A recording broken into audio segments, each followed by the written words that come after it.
नमस्कार दोस्तों, स्वागत है आपको अपने YouTube चैनल पर। दोस्तों, यह रुक्मिणी पब्लिकेशन के द्वारा द प्लेटफॉर्म का जो बुक बिहार एसआई का वॉल्यूम 3 प्रकाशित किया गया है, उसका टेस्ट नंबर 9 है और 8 इससे पहले टेस्ट हो चुका है। अगर अभी तक आपने उसे नहीं देखा है तो उसका लिंक डिस्क्रिप्शन में दे दिया गया है, उसे जा करके ज़रूर देख लें और इस टेस्ट को पूरा दें। किसी भी एग्ज़ाम के लिए टेस्ट काफ़ी इंपॉर्टेंट रखता है, तो इसीलिए आप इस टेस्ट को पूरा दें। अगर आपको अच्छा लगता है तो इसे लाइक करें, शेयर करें और चैनल को सब्सक्राइब कर लें, घंटी दबा लें ताकि आने वाले वीडियो का नोटिफिकेशन आपको आसानी से मिल सके। चलिए आज का पहला टेस्ट शुरू करते हैं।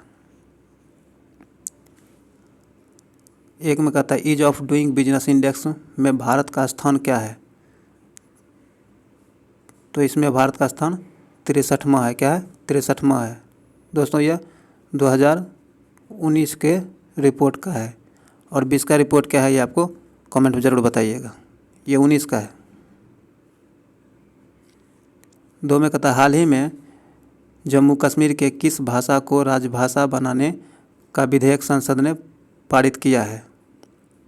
तो यह पारित किया है डोगरी, अंग्रेजी और कश्मीरी, इन सभी को जम्मू कश्मीर का राज्य भाषा बनाने संसद के द्वारा विधेयक पारित कर दिया गया है। डी नंबर यहाँ बिल्कुल से आंसर हो जाएगा।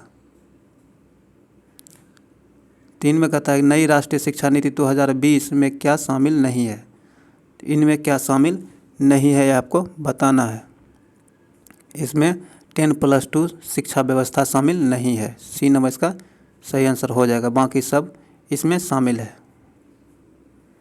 4 में कहता है इनमें से कौन कोलाइड नहीं है। इनमें से कौन कोलाइड नहीं है।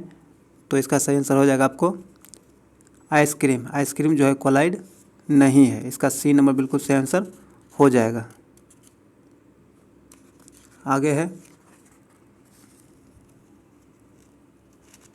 5 में कहता है टेलीविज़न के दूरस्थ नियंत्रण में किस प्रकार की प्रकाश तरंगों का उपयोग किया जाता है। तो इसमें आपको अवरक्त किरण का प्रयोग किया जाता है। किसका? अवरक्त किरण उपयोग में लाया जाता है। डी नंबर बिल्कुल सही आंसर हो जाएगा। आगे है 6 नंबर कहता है biocarbon fund initiative for sustainable forest landscape का प्रबंधन निम्नलिखित में से कौन करता है। तो इसका प्रबंधन आपको विश्व बैंक करता है। कौन करता है? विश्व बैंक इसका प्रबंधन करता है। इसका सही आंसर हो जाएगा डी नंबर। 7 में है जीन प्रौद्योगिकी है। कहता है जीन जो है वो प्रौद्योगिकी है। किसका प्रौद्योगिकी है? तो यह आपको एड्स से बचाने की रक्षा पद्धति है। यह गलत है, यह नहीं है। खाद्य फसलों की प्रजाति को विकसित करने की विधि है। सही है। आनुवांशिक रोगों की पूर्व सूचना प्राप्त करने की तकनीकी है। यह भी सही। इसका सही आंसर डी नंबर हो जाएगा। बी और सी दोनों सही है। डी नंबर इसका सही आंसर हो जाएगा। 8 में कहता है विश्व महापौर शिखर सम्मेलन 2019 कहाँ संपन्न हुआ है। तो यह 2020 का जो विश्व महापौर शिखर सम्मेलन था वो कहाँ समापन हुआ इसका। तो इसका समापन आपको कोपेनहेगन में हुआ था। कहाँ? कोपेनहेगन में हुआ था। बी नंबर इसका सही आंसर हो जाएगा। ये कोपेनहेगन जो है आपको डेनमार्क की राजधानी है। क्या है? डेनमार्क की राजधानी है। चलिए आगे कहता है 9 नंबर कहता है ग्रीस की पहली महिला राष्ट्रपति निर्वाचित हुई है। ग्रीस की पहली महिला राष्ट्रपति कौन बनी है। तो यह बनी है आपको कातेरीना केल्लापोलो। सी नंबर इसका सही आंसर हो जाएगा। 10 में है राइट लाइवलीहुड अवार्ड 2019 पुरस्कार किसे प्रदान किया गया है। तो यह पुरस्कार आपको ग्रेटा थनबर्ग को दिया गया। किसे? ग्रेटा थनबर्ग को दिया गया था। बी नंबर बिल्कुल सही आंसर हो जाएगा। 11 में कहता है भारत की किस खिलाड़ी को world games athlete of the year घोषित किया गया है। तो यह किया गया आपको रानी रामपाल को। रानी रामपाल को world games athlete of the year घोषित किया गया है? ए नंबर बिल्कुल सही आंसर हो जाएगा।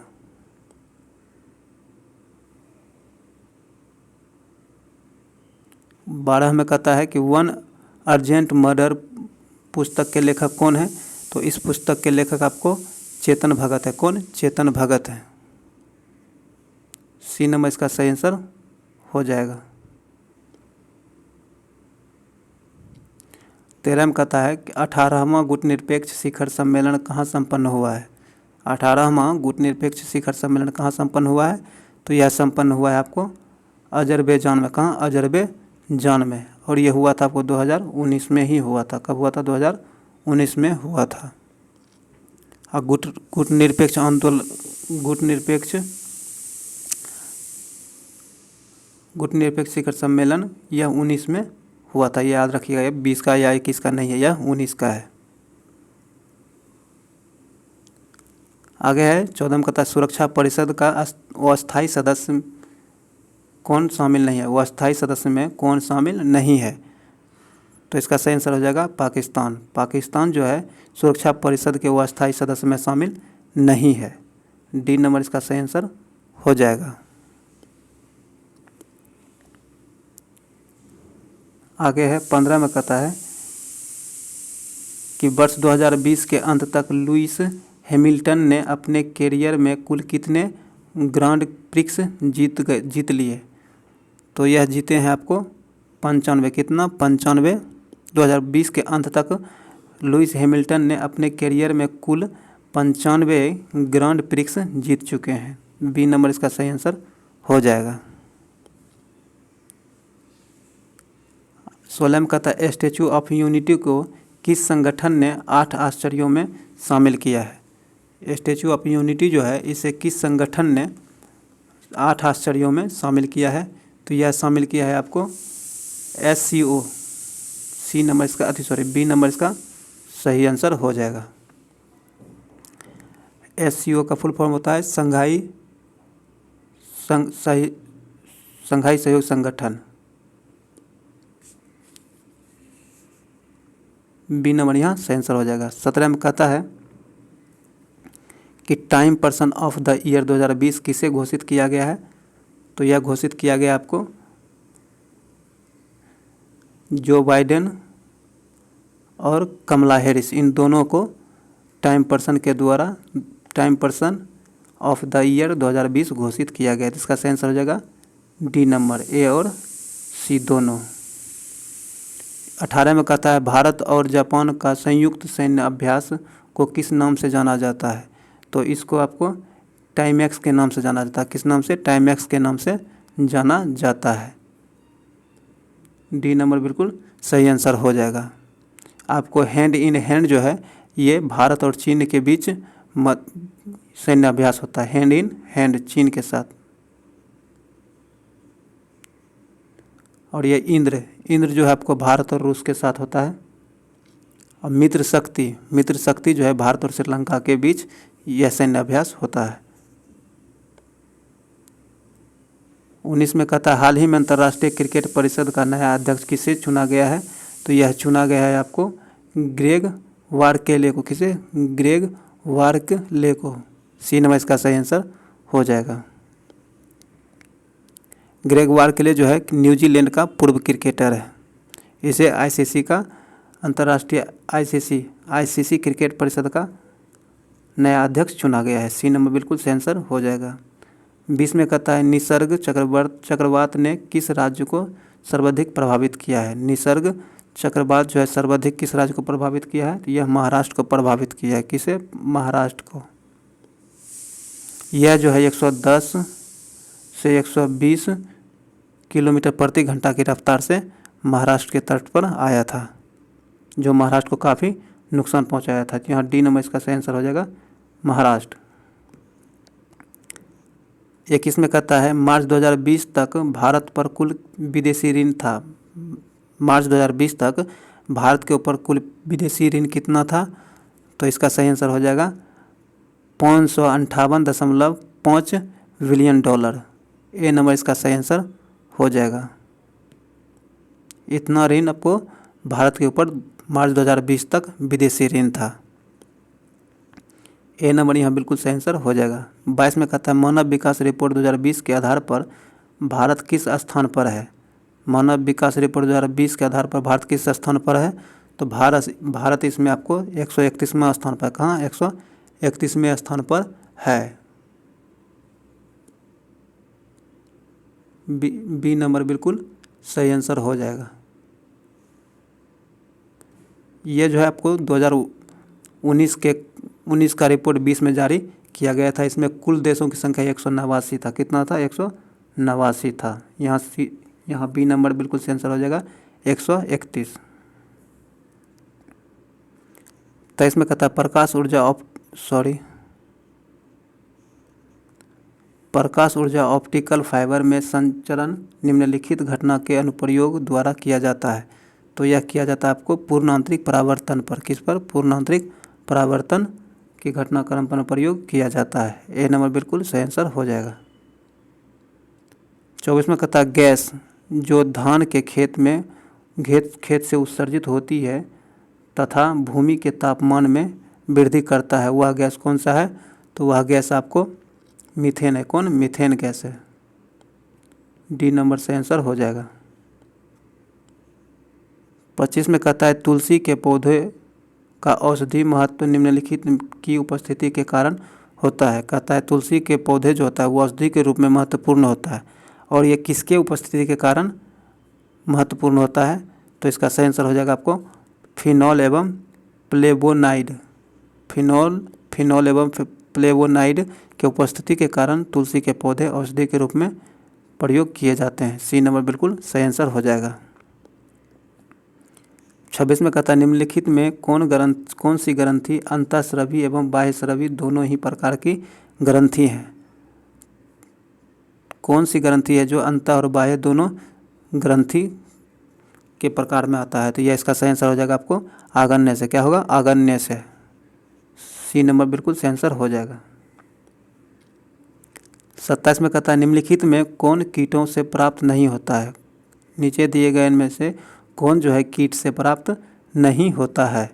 तो इसका सही आंसर हो जाएगा डी, मोती जो है कीट से प्राप्त नहीं होता है। बाकी रेशम, शहद और लाह ये सब कीट से प्राप्त होते हैं। इसका सही आंसर हो जाएगा डी नंबर, मोती, जो कि कीट से प्राप्त नहीं होता है। आगे है 28 में कहता है कि धुआं में आँखों को प्रभावित करने वाला कौन सा शक्तिशाली उत्तेजक होता है? तो यह होता है आपको पेरोक्सी एसिटिल नाइट्रेट धुआं में मौजूद होता है, जो आँखों को प्रभावित करता है। डी नंबर बिल्कुल सही आंसर हो जाएगा। 29 में कहता है निम्नलिखित में कौन सा विटामिन सी का सर्वोत्तम अच्छा स्रोत होता है? तो यह जो है आपको आंवला है। क्या है? आंवला विटामिन का सबसे अच्छा स्रोत है। डी नंबर बिल्कुल सही आंसर हो जाएगा।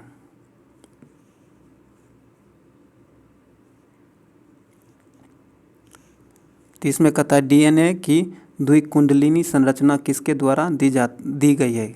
डीएनए की द्विकुंडली संरचना जो है किसके द्वारा दी गई है? तो यह दिया गया है आपको वाटसन एवं क्रिक के द्वारा। किसके द्वारा? वाटसन एवं क्रिक के द्वारा दिया गया है। यह आपको 1953 में दिया गया था। कब? 1953 में दिया गया था। इस कार्य के लिए इसे जो है 1962 में, इसी कार्य के लिए इसे वाटसन एवं क्रिक को 1962 में रसायन विज्ञान के चिकित्सा विज्ञान के क्षेत्र में नोबेल पुरस्कार दिया गया है। वाटसन एवं क्रिक को कब दिया गया है नोबेल पुरस्कार? तो ये 1962 में किस कार्य के लिए? तो ये डीएनए के द्विकुंडली संरचना की खोज करने के लिए दिया गया है। और इसकी खोज कब किया गया था? 1953 में। यहाँ बी नंबर बिल्कुल सही आंसर हो जाएगा। आगे है किस पिंड का वेग समरूप कहा जाता है? कहता है किस पिंड का वेग समरूप कहा जाता है? जब यह वेग का मान और दिशा दोनों अपरिवर्तित हो तब इसे पिंड का वेग समरूप कहा जाता है। सी नंबर बिल्कुल सही आंसर हो जाएगा।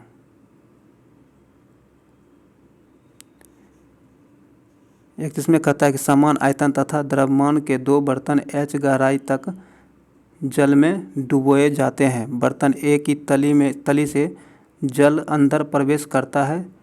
यदि ए तथा बी को डूबने में किए गए कार्य WA तथा WB है तो इनके बीच संबंध बताना है। तो इसका सही आंसर आपको हो जाएगा बी। क्या होगा? B, WA।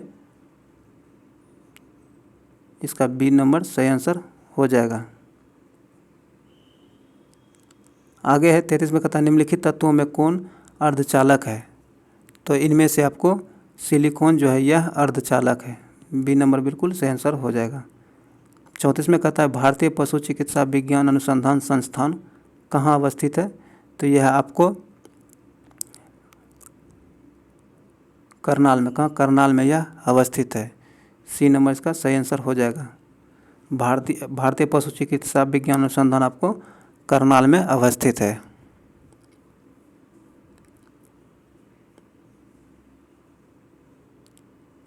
आगे कहता है कि किसका उपयोग रक्त कैंसर के उपचार के लिए किया जाता है? तो रक्त कैंसर उपचार के लिए आपको फास्फोरस 32 का उपयोग किया जाता है। किसका? फास्फोरस 32 एवं कोबाल्ट 60 का प्रयोग किया जाता है। तो यहाँ फास्फोरस 32 सही आंसर हो जाएगा। सी नंबर बिल्कुल सही आंसर है।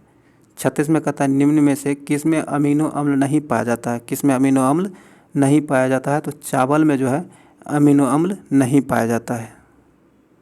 ए नंबर बिल्कुल सही आंसर हो जाएगा। 37 में कहता है कि हिंदुस्तान सोशलिस्ट रिपब्लिक एसोसिएशन की स्थापना की गई है। हिंदुस्तान सोशलिस्ट रिपब्लिक एसोसिएशन की स्थापना किसके द्वारा किया गया है? तो यह है आपको भगत सिंह के द्वारा किया गया। किसके द्वारा? भगत सिंह के द्वारा किया गया है। इसकी स्थापना जो आपको भगत सिंह के द्वारा 1928 में किया गया। कब? 1928 में भगत सिंह ने हिंदुस्तान रिपब्लिक एसोसिएशन की स्थापना किया है, 1928 में। यहाँ सी नंबर बिल्कुल सही आंसर हो जाएगा। आगे है 38 में कहता है विदेश में प्रथम स्वतंत्र भारतीय सरकार किसने स्थापित किया है? तो यह किया था आपको राजा महेंद्र प्रताप सिंह। किसने? राजा महेंद्र प्रताप सिंह ने विदेश में सर्वप्रथम स्वतंत्र भारतीय सरकार की स्थापना किया था। इन्होंने अफ़गानिस्तान में 1915-16 में इसकी स्थापना अफ़गानिस्तान में किया था। राजा महेंद्र प्रताप सिंह जी ने किया था। तो इसका सही आंसर हो जाएगा डी नंबर। कब किया था? तो 1915-16 में किया था। आइए आगे है 39 में कहता है नेहरू राष्ट्रभक्त है जबकि जिन्ना राजनीतिज्ञ है। यह कथन किनका है? तो यह कथन आपको मौलाना आज़ाद का है। किनका है? मौलाना आज़ाद का है। डी नंबर बिल्कुल सही आंसर हो जाएगा। आगे है 40 में कहता है निम्नलिखित में से कौन सी वह भौतिक घटना है जिसके आधार पर एक सरल प्रदर्शी का कार्य करता है? तो इसका सही आंसर हो जाएगा आपको प्रकाश का परावर्तन। क्या है? प्रकाश का परावर्तन। ए नंबर सही आंसर हो जाएगा। 41 में कहता है सांची का स्तूप किस शासक ने बनवाया था? सांची का स्तूप जो है किसने बनवाया था? तो यह अशोक ने बनवाया था। किसने? अशोक ने बनवाया था। बी नंबर इसका सही आंसर हो जाएगा। अशोक के द्वारा 13 शिलालेख बनवाया गया था। अशोक जीवन के अंतकाल में बौद्ध धर्म को अपनाया था।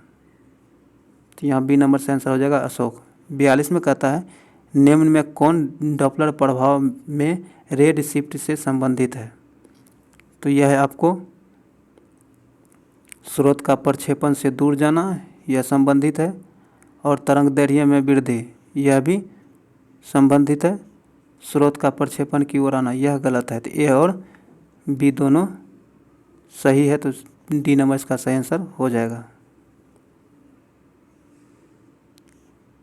43 में कहता है मोहम्मद गौरी के किस दास ने बिहार एवं बंगाल पर विजय प्राप्त किया था? कहता है मोहम्मद गौरी के किस दास ने बिहार एवं बंगाल पर विजय प्राप्त किया था? तो यह किया था बख्तियार खिलजी ने। किसने? बख्तियार खिलजी ने बिहार और बंगाल पर विजय प्राप्त किया था। सी नंबर बिल्कुल सही आंसर हो जाएगा।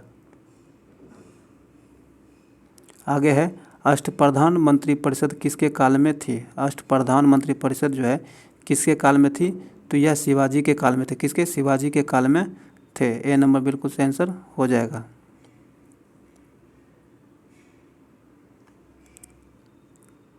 45 में कहता है गांधी इरविन समझौता में किस आंदोलन को रोकने का प्रावधान था? तो गांधी इरविन समझौता में सविनय अवज्ञा आंदोलन रोकने का प्रावधान था। बी नंबर बिल्कुल सही आंसर हो जाएगा। तो गांधी इरविन समझौता जो था ये आपको कब हुआ है? तो यह आपको 1931 में हुआ। कब? 1931 में हुआ है। किन के बीच? गांधी और इरविन के बीच हुआ था। कब? 1931 में हुआ था। और इस समझौता में आपको सविनय अवज्ञा आंदोलन रद्द करने की बात कही गई थी। और यह सविनय अवज्ञा आंदोलन रद्द होने के बाद गांधी जी ने द्वितीय गोलमेज सम्मेलन में भाग लिया था। तो यहाँ से आंसर हो जाएगा बी नंबर सविनय अवज्ञा आंदोलन। 46 में है भारतीय राष्ट्रीय कांग्रेस का प्रथम विभाजन हुआ था। भारतीय राष्ट्रीय कांग्रेस का प्रथम विभाजन आपको 1907 में हुआ था। कब हुआ था? 1907 में भारतीय राष्ट्रीय कांग्रेस का विभाजन हुआ था। और यहाँ गर्म दल और नरम दल में यह बट गया था। और इस अधिवेशन की अध्यक्षता सूरत में की गई थी। और इस अधिवेशन की अध्यक्षता जो है आपको रास बिहारी घोष के द्वारा किया गया था। किसके द्वारा? रास बिहारी घोष के द्वारा किया गया था। यह काफ़ी इम्पोर्टेंट है, आप एक्स्ट्रा फैक्ट जरूर याद रखेंगे। कहाँ हुआ था? ये सूरत में हुआ था। इसकी अध्यक्षता रास बिहारी बोस ने किया था। किसने? रास बिहारी बोस ने किया था। तो आप ये सब एक्स्ट्रा फैक्ट जरूर याद रखेंगे। चलिए आगे है 47 में कहता है कोणार्क का सूर्य मंदिर किसने बनवाया था? कोणार्क का सूर्य मंदिर जो है यह किसने बनवाया था? तो यह आपको नरसिंहदेव बर्मन प्रथम ने बनवाया था। किसने? नरसिंहदेव बर्मन प्रथम ने बनवाया था। यह आपको 13वीं सदी में, कब? 13वीं सदी में उड़ीसा में बनवाया गया है। इसे जो है 1984 में यूनेस्को ने इस मंदिर को विश्व धरोहर की स्थल सूची की मान्यता भी दे दिया है। तो यहाँ से आंसर हो जाएगा आपको डी नंबर। आगे है 48 में कहता है कि जैन धर्म का आधारभूत बिंदु क्या है? जैन धर्म का आधारभूत बिंदु क्या है? तो अहिंसा इसका आधारभूत बिंदु है। सी नंबर बिल्कुल सही आंसर हो जाएगा। आगे है तालीकोटा का युद्ध लड़ा गया था। तालीकोटा का युद्ध जो है यह कब लड़ा गया था? तो यह आपको 1565 में लड़ा गया था। कब? 1565 में लड़ा गया था। डी नंबर इसका सही आंसर हो जाएगा। तालीकोटा का युद्ध आपको विजयनगर एवं बहमनी राज्यों के बीच लड़ा गया था। किसके बीच? विजयनगर और बहमनी राज्यों के बीच 1565 में तालीकोटा का युद्ध लड़ा गया था। इतना आप इसे याद रखेंगे। चलिए आगे है 50 में कहता है सर्वेंट्स ऑफ इंडिया सोसाइटी की स्थापना किसने की थी? तो इसकी स्थापना आपको गोपाल कृष्ण गोखले ने किया था। किसने? गोपाल कृष्ण गोखले ने किया था। कब किया था? तो 1905 में। कब? 1905 में गोपाल कृष्ण गोखले के द्वारा सर्वेंट्स ऑफ इंडिया सोसाइटी की स्थापना की गई थी। डी नंबर इसका सही आंसर हो जाएगा। आगे है 1919 में अखिल भारतीय खिलाफत सम्मेलन का अध्यक्ष किसे चुना गया था? तो 1919 में जो अखिल भारतीय खिलाफत सम्मेलन हुआ था इसकी अध्यक्ष के रूप में महात्मा गांधी को चुना गया था। किसे? महात्मा गांधी को चुना गया था। ए नंबर बिल्कुल सही आंसर हो जाएगा। आगे है 52 में कहता है नादिर शाह किसके शासनकाल में भारत पर आक्रमण किया था? नादिर शाह जो थे भारत पर आक्रमण जो किया था किसके शासनकाल में किया था? तो ये आपको मोहम्मद शाह के शासनकाल में आक्रमण किया था। किसके शासनकाल में? मोहम्मद शाह के शासनकाल में आक्रमण किया था। मोहम्मद शाह का जो है शासनकाल आपको 1719 से 1748 तक इसका शासनकाल रहा था। और इसी के बीच यह नादिर शाह जो थे 22 फरवरी 1739 को, कब? 1739 को भारत पर आक्रमण किया था। सी नंबर बिल्कुल सही आंसर हो जाएगा मोहम्मद शाह के शासनकाल में। चलिए आगे है 53 में कहता है निम्नलिखित में से किस जीव का चावल की फसल के लिए जैव उर्वरक के रूप में प्रयोग किया जाता है।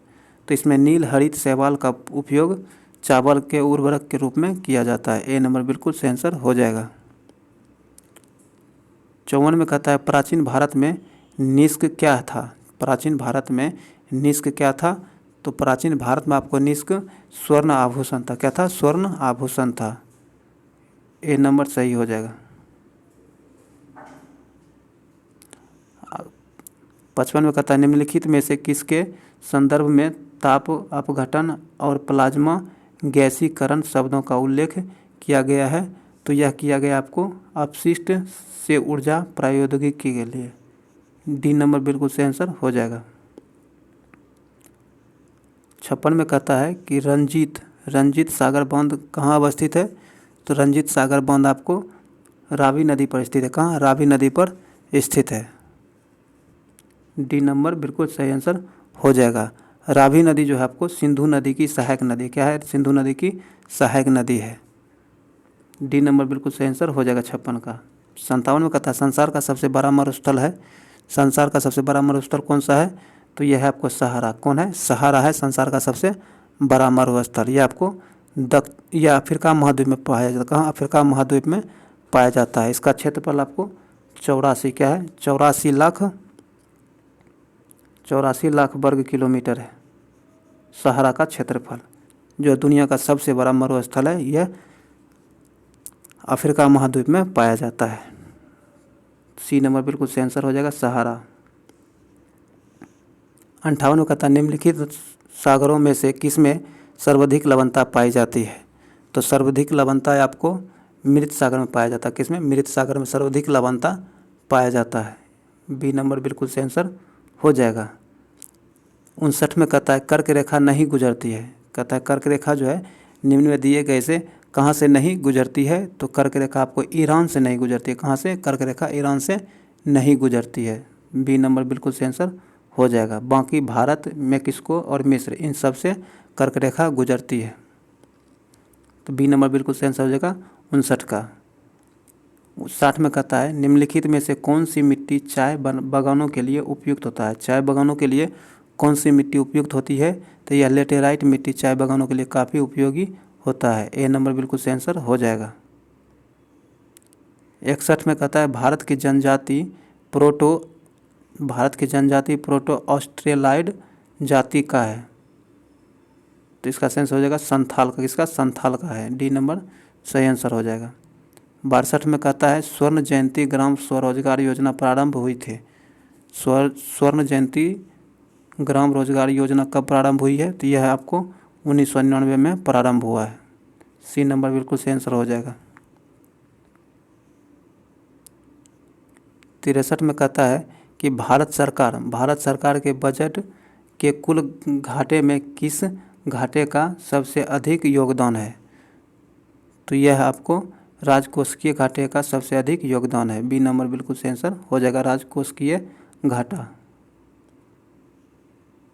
64 में कहता है G15 जो है क्या है। तो G15 आपको विकासशील देशों का संगठन। क्या है? विकासशील देशों का संगठन है।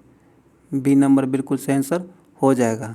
इसकी स्थापना आपको 1989 में बेलग्रेड में किया गया था। कहाँ किया गया था? बेलग्रेड में किया गया था। इनके सदस्य देशों की संख्या 19 है। कितनी? इनके सदस्य देशों की संख्या 19 है। तो यहाँ से आंसर हो जाएगा बी नंबर, विकासशील देशों का संगठन है यह। चलिए आगे है। आगे कहता है भारत में आर्थिक उदारीकरण करने का श्रेय किसे प्राप्त है। भारत में आर्थिक उदारीकरण करने का श्रेय आपको पीसी नरसिम्हा राव को जाता है। किसे? पीसी नरसिम्हा राव को जाता है। बी नंबर बिल्कुल सही आंसर हो जाएगा। यह 1991 में किया गया था। कहाँ? 1991 में किया गया था। इस समय भारत के वित्त मंत्री आपको मनमोहन सिंह थे। कौन थे? मनमोहन सिंह थे। 66 में कहता है प्रस्तावना में धर्मनिरपेक्ष शब्द किस संशोधन के द्वारा जोड़ा गया है। कहता है प्रस्तावना में, संविधान की प्रस्तावना में जो धर्मनिरपेक्ष शब्द जोड़ा गया है वह किस संशोधन में जोड़ा गया है, तो वह जोड़ा गया आपको 42वें संविधान संशोधन में जोड़ा गया है। 42वां संविधान संशोधन आपको कब हुआ है, तो यह आपको 1976 में हुआ। कब? 1976 में 42वां संविधान संशोधन हुआ है। ए नंबर यहाँ बिल्कुल से आंसर हो जाएगा। 42वां संविधान संशोधन में संविधान की प्रस्तावना में धर्मनिरपेक्ष शब्द जोड़ा गया था। ए नंबर बिल्कुल से आंसर हो जाएगा। 67 में कहता है मुख्य निर्वाचन आयुक्त को पद से हटाया जा सकता है। कहता है मुख्य निर्वाचन आयुक्त को पद से हटाया जा सकता है। कब हटाया जा सकता है? जब संसद का 2/3 बहुमत प्राप्त हो। बी नंबर बिल्कुल से आंसर हो जाएगा। ये जो आप मुख्य निर्वाचन आयुक्त जो होता है इसका कार्यकाल 6 वर्ष का होता है और इसका मैक्सिमम 65 वर्ष का होता है। इन दोनों में जो पहले पुर जाएगा उसके, अगर कार्यकाल 6 वर्ष पुर जाता है तो हट जाएगा, या 65 वर्ष उससे पहले पुर जाता है तो भी हट जाएगा। बी नंबर यहाँ बिल्कुल से आंसर हो जाएगा। संसद का 2/3 बहुमत प्राप्त होना चाहिए। आगे है 68 में कहता है कि भारतीय संविधान में अवशिष्ट शक्तियाँ किसमें अंतर्निहित है। अवशिष्ट शक्तियाँ जो है किसमें अंतर्निहित है, तो यह संसद में अंतर्निहित है। डी नंबर बिल्कुल सही आंसर हो जाएगा। 68 का डी नंबर बिल्कुल सही आंसर है। आगे है सॉलिसिटर जनरल निम्न में से क्या होता है। सॉलिसिटर जो होता है वह क्या होता है? वह एक कानूनी सलाहकार होता है। कौन? कानूनी सलाहकार होता है। ये ऐसा प्रावधान अनुच्छेद 76 में दिया गया। कब? कहाँ? अनुच्छेद 76 में दिया गया है। तो सी नंबर बिल्कुल सही आंसर हो जाएगा। 70 में कहता है राज्यसभा में राज्यों को प्रतिनिधि किस आधार पर दिया गया है, तो यह दिया गया आपको जनसंख्या के अनुपात पर। किसके अनुपात पर? जनसंख्या के अनुपात पर दिया गया है। ये नंबर बिल्कुल सही आंसर हो जाएगा। 71 में कहता है कौन सी भाषा हमारे संविधान की 8वीं अनुसूची में शामिल नहीं है, तो हमारे संविधान के 8वीं अनुसूची में राजस्थानी भाषा नहीं शामिल की गई है। तो सी नंबर बिल्कुल सही आंसर हो जाएगा।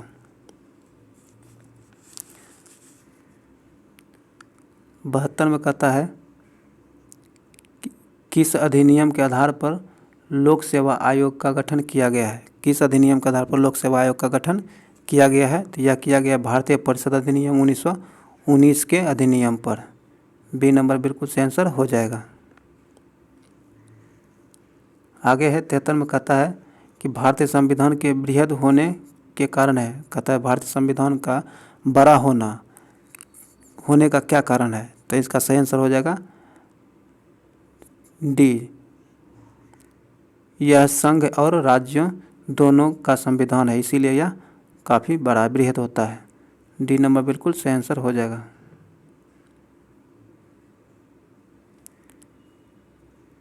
74 में कहता है निम्न युग्मों में से कौन सही है, नहीं है। कहता है इनमें से कौन सही नहीं है उसे चुनना है। एक तरफ राज्य दिया गया है, दूसरी तरफ लोकसभा में उसका स्थान दिया गया है, तो इनमें कौन गलत है ये आपको चुनना है। जो सही नहीं है यानी जो गलत है, तो इसका सही आंसर आपको हो जाएगा आंध्र प्रदेश। आंध्र प्रदेश आपको एक ही नंबर सही नहीं है। ए नंबर यहाँ बिल्कुल सही आंसर हो जाएगा। आंध्र प्रदेश में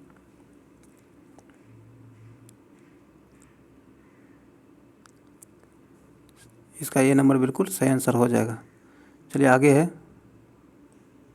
कि निम्न में से कौन सा राज्य लोकसभा में अनुसूचित जनजातियों के सर्वाधिक प्रतिनिधित्व निर्वाचित करता है। कहता है कौन सा राज्य लोकसभा में अनुसूचित जनजातियों के लिए सर्वाधिक प्रतिनिधित्व निर्वाचित करता है, तो यह करता है आपको मध्य प्रदेश। कौन? मध्य प्रदेश। डी नंबर बिल्कुल सही आंसर हो जाएगा।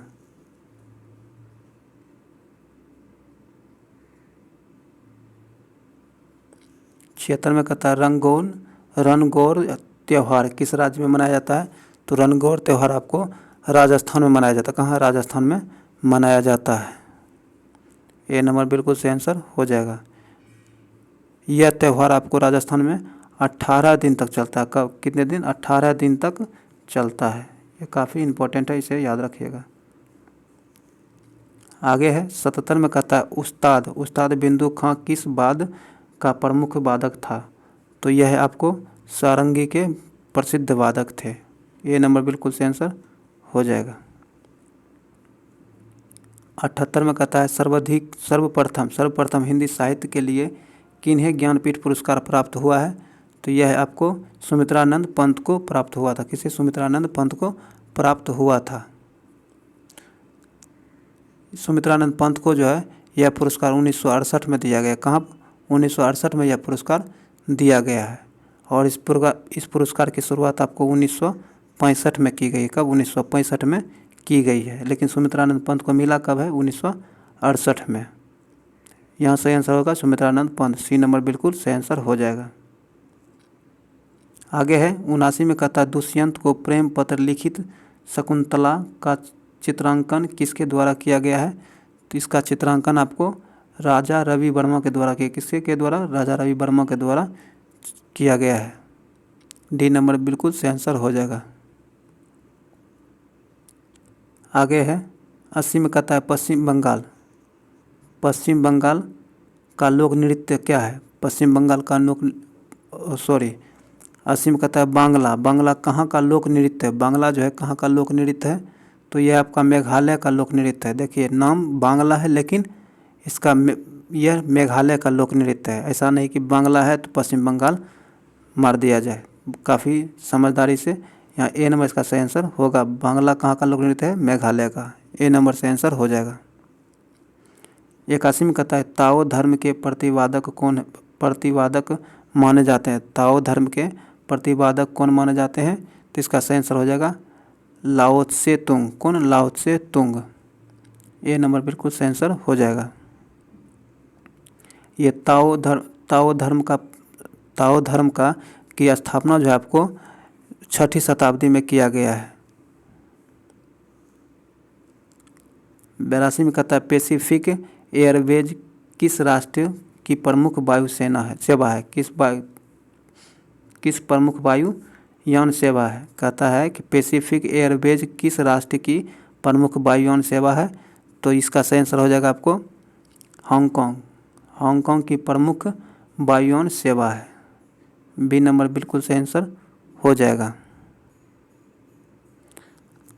83 में कहता है रूस की संसद को क्या कहा जाता है? रूस की संसद को क्या कहा जाता है? तो इसको ड्यूमा कहा जाता है। क्या कहा जाता है? ड्यूमा। रूस की संसद को ड्यूमा कहा जाता है।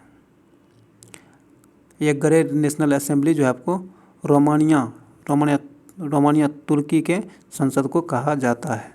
और ये रिक्सडेंग जो है, रिक्सडेंग किसको कहा जाता है? किसके संसद को कहा जाता है? ये आप ज़रूर बताइएगा। चलिए आगे है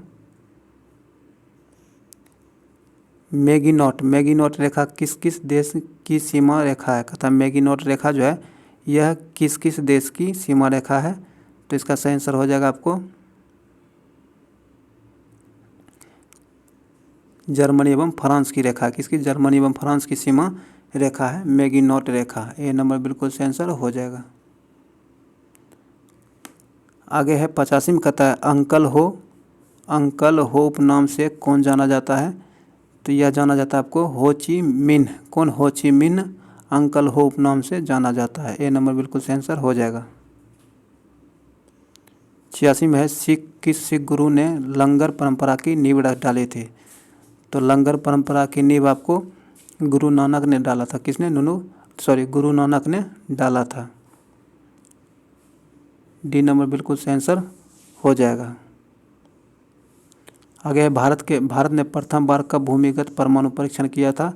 भारत ने प्रथम बार कब भूमिगत परमाणु परीक्षण किया था? तो यह किया था आपको 1974 में। कब? 1974 में। ए नंबर सही आंसर हो जाएगा।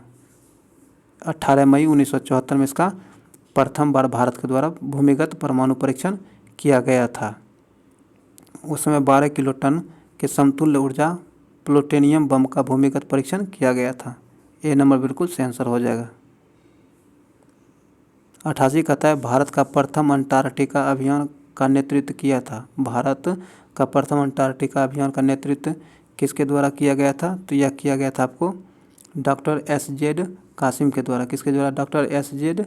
कासिम के द्वारा किया गया था। यह अभियान आपको 1982 में किया गया था। कब? 1982 में किया गया था। बी नंबर इसका बिल्कुल सही आंसर हो जाएगा। कहता है विश्व पशु दिवस कब मनाया जाता है? विश्व पशु दिवस आपको 4 अक्टूबर को मनाया जाता है। कब? 4 अक्टूबर को विश्व पशु दिवस के रूप में मनाया जाता है। सी नंबर से आंसर हो जाएगा। आगे निम्न में कौन ओपेक का सदस्य नहीं है? ओपेक का सदस्य नहीं है तो चीन आपको ओपेक का सदस्य नहीं है। बी नंबर से आंसर हो जाएगा। ओपेक की स्थापना आपको 1960 में हुआ। कब? 1960 में ओपेक की स्थापना की गई है और इसका मुख्यालय आपको वियना है। कहाँ? वियना में इसका मुख्यालय है। 91 में कहता है करमापा लामा तिब्बत के बौद्ध संप्रदाय के किस वर्ग के हैं? तो ये आपको कंगयूपा वर्ग के हैं। बी नंबर बिल्कुल सही आंसर हो जाएगा। आगे कहता है हेलेन कोलार्क कहाँ की पहली महिला प्रधानमंत्री थी? तो ये आपको न्यूजीलैंड की प्रथम महिला प्रधानमंत्री थी। सी नंबर बिल्कुल सही आंसर हो जाएगा।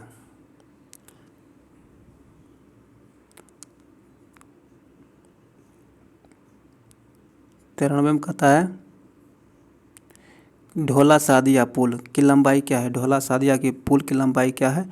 तो इसकी लंबाई आपको 9.15 किलोमीटर है। बी नंबर इसका सही आंसर हो जाएगा। ढोला सादिया पुल की लंबाई आपको 9.15 किलोमीटर है। इसे भूपेन हजारिका पुल भी कहा जाता है। आगे है किस प्राकृतिक प्रदेश को बड़े शिकारों की भूमि कहा जाता है? बड़े शिकारों की भूमि या प्राकृतिक बड़े शिकारों की भूमि आपको उष्णकटिबंधीय सवाना प्रदेश को कहा जाता है। डी नंबर सही आंसर हो जाएगा। आगे है 95 में कहता है समृद्धि की सीमा की अवधारणा का प्रतिपादन किसके द्वारा किया गया है? तो यह किया गया है किसके द्वारा किया गया? तो यह किया गया आपको क्लब ऑफ रोम के द्वारा। किसके द्वारा? क्लब ऑफ रोम के द्वारा किया गया है। ये नंबर बिल्कुल सही आंसर हो जाएगा।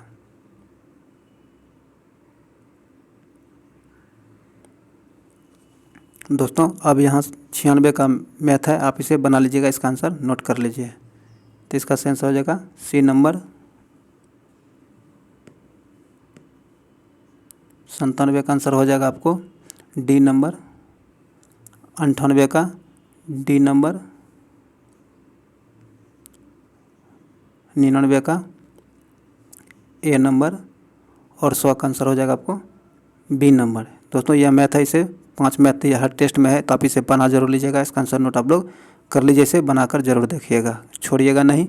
अगर आपको यह वीडियो अच्छा लगा तो इसे लाइक करें, शेयर करें और चैनल को सब्सक्राइब कर लें, घंटे दबाएं तक आने वाले वीडियो का नोटिफिकेशन आपको आसानी से मिल सके। चलिए मिलते हैं बहुत जल्द अगले वीडियो में। जय हिंद।